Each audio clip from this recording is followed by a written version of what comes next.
If bomblets are lying in Tel Aviv after the sirens stop, then this war just changed in a way no interception statistic can hide. Iran launched 6 separate missile waves at Israel in a single night. Not one prolonged barrage, 6 distinct attacks, spaced closely enough to keep pressure on the defenses, but separate enough to learn from each result, and inside those waves was something even more dangerous than the missiles themselves: cluster munitions over a major civilian city.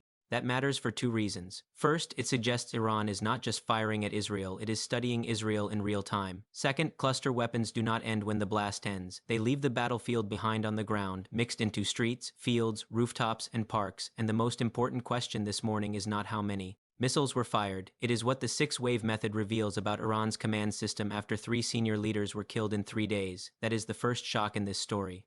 A 6-wave strike is not just about quantity, it is about process. A normal saturation barrage tries to overwhelm defenses through sheer volume. This was more deliberate. The first wave tests which batteries activate, which sectors respond quickly, which areas stay quiet, which interceptors launch, and from where. Once that picture starts forming, the next wave can be shaped around the gaps the first one exposed. That means each launch is doing 2 jobs at once: attack and surveillance.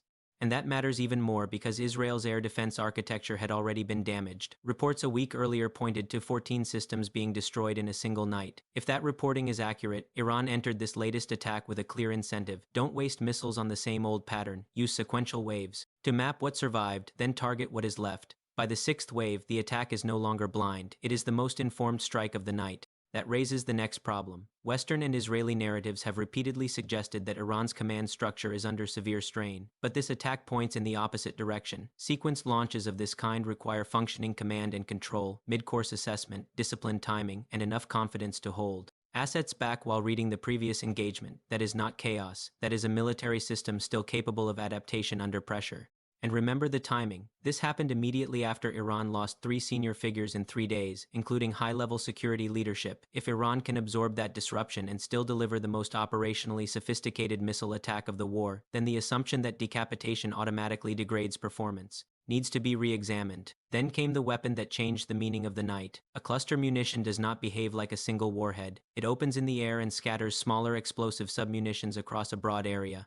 Depending on altitude and design, that footprint can stretch from a large field to multiple city blocks. Some bomblets detonate immediately, some do not, and that is where the real danger begins. Historically, dud rates for these submunitions have ranged widely, often from around 5% to well over 30% depending on design, age, and conditions. In practical terms, that means a strike can leave behind dozens of unexploded hazards that look like debris until someone touches one, steps on one, or drives over it.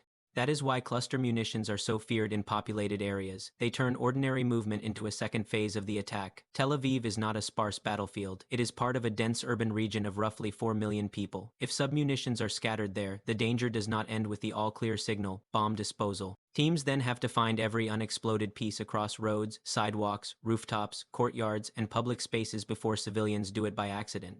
And we already have a glimpse of the human cost. An elderly man was reported injured in Tel Aviv. A Thai agricultural worker was killed in the Sharon region of central Israel. Palestinian civilians were also reported killed in the West Bank. That mix of casualties tells you something important. The victims were not chosen by strategy. They were chosen by geography and chance. That is what these weapons do. The Thai worker was not part of Israel's military structure. He was in a field. The Palestinian casualties were not inside Israel's recognized boundaries. It did not matter. Once a cluster payload breaks open, it does not care about nationality, politics, or the lines on a map. Its logic is mechanical. This is also why the air defense question becomes more serious here than in a typical strike. When a standard missile lands, analysts can debate whether the defense failed at intercept, tracking, or warning. But if a cluster dispenser opens over civilian territory and scatters across that area, that is a particularly consequential kind of penetration. The point is not just that something got through. The point is that it got through high enough and intact enough to distribute hazards over a wide space. That suggests more than a leak. It suggests a breach with cascading effects.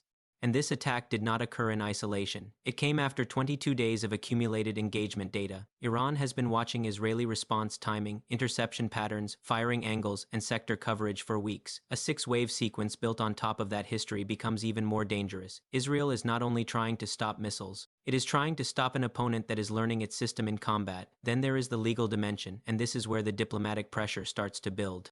Iran is not a party to the Convention on Cluster Munitions, the treaty that prohibits these weapons and has been signed by more than 100 countries, but that does not end the issue. International humanitarian law still prohibits indiscriminate attacks against civilians, and cluster munitions over a dense urban area raise exactly that question because their area effects and dud risks make civilian harm extremely difficult to avoid. Amnesty International has already characterized Iranian use of cluster munitions in this conflict as a blatant violation of humanitarian law. That legal language is not abstract anymore. It is tied to a visible event, and other powers moved quickly. Russia called for an emergency Security Council session centered on cluster munitions. In civilian areas, China invoked the humanitarian law framework of the Geneva system while pushing its ceasefire and verification line. Neither country is acting out of pure moral consistency, especially Russia, given its own record, but their diplomatic posture still matters. They are using this incident as the clearest available proof that the war has entered a more dangerous legal and political phase that creates the broader strategic tension. The case for a ceasefire is now stronger because the evidence of indiscriminate harm is stronger. At the exact same time, the case for escalation also grows, because 6 coordinated waves suggest Iran's command capacity remains more resilient than expected, and Israel's defensive gaps are being actively identified and exploited. So both pressures are rising together. That is what makes this moment unstable. One side has shown it can still execute a sophisticated adaptive attack even after major leadership losses. The other side now has unexploded submunitions on the streets of one of its most important cities. Diplomats see a reason to force a pause. Militaries see a reason to hit harder before the next lesson is learned from the next wave, and that is the real meaning of last night. 6 waves did not just deliver damage, they revealed that this war is evolving in method, not just intensity. Iran showed it can probe, learn, and return within hours. Cluster munitions showed that. The consequences do not stop when the sky goes quiet, and the casualties Israeli, Thai, Palestinian showed that once these weapons enter a civilian environment, the war begins choosing victims long after commanders stop choosing targets. The boundary that broke was not only military, it was temporal. The attack did not end when it landed, it stayed behind, and when a war starts leaving explosives in the streets of Tel Aviv after the sirens fade, it is no longer only testing defenses, it is testing whether this conflict still has limits at all.